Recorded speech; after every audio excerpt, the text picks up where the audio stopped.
राजा ने राज्य में सभी चार पैर वाले पशुओं पर प्रतिबंध लगा दिया। जो भी इनका प्रयोग करते पाया गया उसे भी मृत्यु दी जाएगी, ऐसी राजा ने घोषणा करवा दी थी। राजा विजयभान एक बड़े साम्राज्य का राजा था। राजा को बड़ी मन्नतों के बाद अपनी रानी से एक पुत्र की प्राप्ति हुई थी। राजा अपने राजकुमार से अत्यधिक प्रेम करते थे। उसकी हर जिद और इच्छा की पूर्ति करते थे।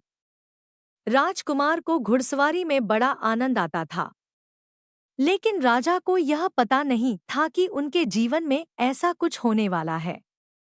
उनका एक लौता 10 वर्षीय पुत्र घुड़सवारी करते वक्त अपने प्राण गंवा बैठा। एक दिन प्रशिक्षक साथ घुड़सवारी करते वक्त एक दुर्घटना में उसके प्राण चले गए। ढलान पर फिसलन वाली जगह पर घोड़ा अपना संतुलन खो बैठा। उस पर बैठा नन्हा राजकुमार गिरकर एक पत्थर से टकरा गया, जिस कारण उसकी जीवन लीला समाप्त हो गई। राजा को इस घटना से गहरा आघात और क्रोध आया। राजा इस घड़ी में जैसे राजधर्म भूल गया। उसने उस घोड़े और उसके प्रशिक्षक को भी नहीं छोड़ा, दोनों को मृत्यु दंड दे दिया। राजा यहाँ तक भी नहीं रुका, इसके बाद राजा को सभी चार पैर वाले पशुओं से घृणा हो गई। उसने राज्य में सभी चार पैर वाले पशुओं पर प्रतिबंध लगा दिया। उसके राज्य में अब कोई भी बैल, गाय, घोड़ा, गधा इत्यादि कुछ भी नहीं रख सकते थे। जो भी इनका प्रयोग करते पाया गया उसे भी मृत्यु दी जाएगी, ऐसी राजा ने घोषणा करवा दी थी। राजा अपनी एक लौती संतान के जाने से बहुत निराश था। उसने खुद को राजमहल के में कैद कर लिया था। राज्य में प्रतिबंध के कारण प्रजा का बुरा हाल था। कई कोसों तक उन्हें अब चलकर जाना पड़ रहा था। खेती करने के लिए भी उन्हें बैल न होने से बहुत असुविधा हो रही थी। दूध दही का अभाव हो गया। बैलगाड़ी, घोड़ा और गधा गाड़ी की जगह मनुष्य गाड़ी का प्रयोग हो रहा था। पशुओं के न होने से कई की जीविका चली गई थी। आमदनी का साधन खत्म हो गया था। देखते ही देखते 9 माह बीत गए, लेकिन राजा उस संताप में था। प्रजा दुखी, कई निर्धन हो गए, भूख से कई जानें चली गई। नौकरानी ने खोली आंखें। राज्य की प्रजा चिंता में ही डूबी रहती, उन्हें कोई रास्ता दिखाई ही नहीं दे रहा था। तभी एक साधु सन्यासी का उसी राज्य से गुजराना हुआ। राज्य में वो आए तो लोगों ने उनके आगे विनती की और उन्हें इस समस्या से निकालने का अनुरोध किया। उन्हें लोगों की पीड़ा दिखाई दी, इसके पीछे प्रतिबंध का कारण भी पता चला। साधु ने राजा से मिलने का निर्णय किया। वो राजमहल गए और राजा से मिलने को कहा। राजा किसी से भेंट नहीं कर रहे थे, इसलिए राजा ने यह संदेश भिजवा दिया कि आप जाए। राजा अभी दुखी है।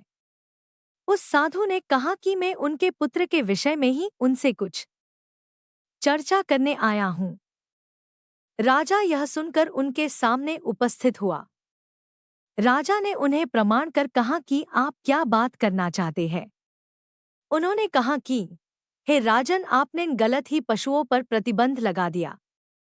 आपके पुत्र की मृत्यु का कुछ और कारण है। राजा को लगा कि यह पहुंचे हुए लगते हैं। मन ही मन कुछ समय उसने विचार किया और फिर कहा, क्या हमें बताइए, ऐसा क्या है जो आप जानते हैं और मैं नहीं। उन्होंने कहा कि जल। आप जल पर प्रतिबंध लगाइए, ना आप जल पीजिए, ना आपके राज्य में कोई जल का प्रयोग करेगा और ना ही वर्षा होगी। ऐसा प्रतिबंध लगाना सही है। राजा बोला, आप क्या बोल हैं? आप सन्यासी होकर एक बाप की पीड़ा के साथ खेल रहे हैं। वो बोले, मैं सच बोल रहा हूँ। घोड़ा अपने आप नहीं फिसला, वहां फिसलन थी, क्योंकि घोड़ा फिसलन से फिसला और वो जल के कारण होती है। वहां आप भी जाकर भागेंगे तो गिरेंगे तो फिर घोड़े का क्या दोष। राजा सोच में पड़ गया। वो फिर बोले कि तुमने उस घोड़े के और उसके प्रशिक्षित के प्राण ले लिए, पर तुमने अपने प्राण नहीं लिए, क्योंकि वो घोड़ा और उसके प्रशिक्षण करने वाले को तुम ही यहाँ लाए थे। वो अपने आप यहाँ नहीं आए। तो बहुत गहरे में देखा जाए तो असली दोषी तो तुम हो।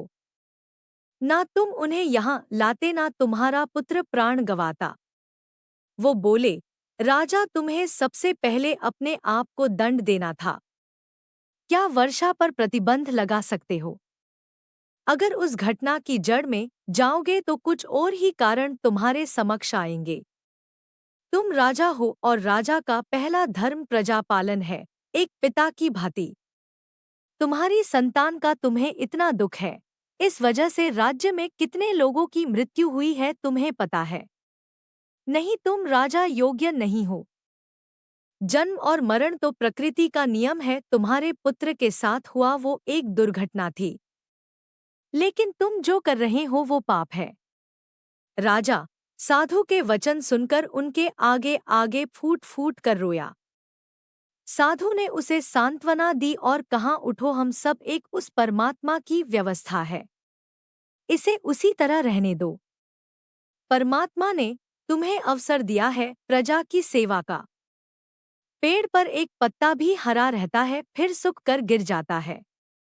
हर छोटी बात हमें परमात्मा के नियम से अवगत कराती है। कोई समझना चाहे तो समझ सकता है। बहुत हुआ राजन, अब विलंब मत करो, अपनी प्रजा का पालन करो, अपना धर्म निभाओ। एक बाप अपने पुत्र को ना बचा सका, लेकिन एक राजा ना जाने कितने दूसरों पुत्रों को खुश रख सकता है। व्यक्ति को वो जहाँ परमात्मा का नाम लेकर प्रसन्न मन से अपना कर्म करते रहना ही उसका धर्म है। अपना धर्म निभाना है और उसके दिए इस अमूल्य जीवन को जीना है। राजा की आंखें खुल गई।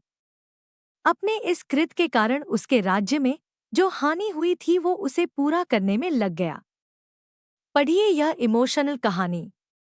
बूढ़ा भिखारी। आपको यह कहानी कैसी लगी हमें कमेंट कर जरूर बताएं। इसी तरह की अच्छी कहानियां आप यहाँ पर पढ़ सकते हैं। यहाँ उपस्थित शिक्षाप्रद कहानियां आपका मनोरंजन करने के साथ दिशा भी देंगी। तो बने रहिए हमारे साथ और हमारे प्रयास को सफल बनाएं।